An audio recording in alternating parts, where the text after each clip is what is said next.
dimensions, there are certain aspects which have been written in your spirit. I believe they are pre-purposed in your inner man, and they were written there before you ever came here. I believe our spirit was somewhere before it actually entered this body. And when the spirit enters the body, it forms the soul, right? The soul is created when the spirit connects with physical matter. And then we become a three-part being, so that's basically my belief. Some people don't believe it, it's fine by me. But I believe certainly this journey that I have with my partner at the moment is unique, and we're growing and we're learning, and it's quite majestic, and people who see us together, they can see, there's this energy around us. We've just been in Wales with some spiritual friends, really cool friends, and the first thing they said was this: wow, there's something really incredible going on there, and I remember, because when I made that first phone call, what was so powerful, right?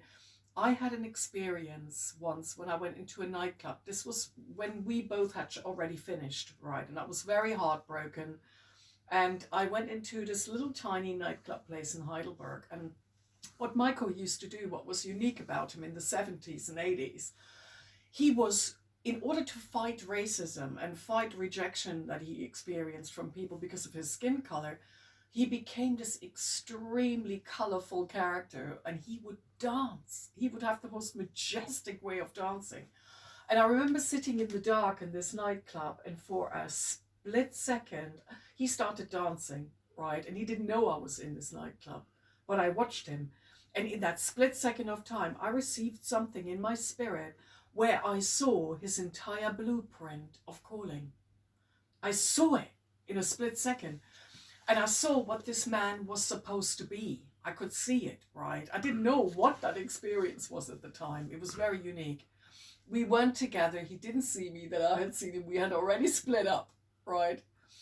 And that moment when I called him from Venice, he was at a very low space because you can imagine the lockdown and alone at home. And, because of the operations, he hadn't been able to work for a long time, right? He was really in a broken place, right? And when I called him, what I had seen in that nightclub, I began to speak it into his life.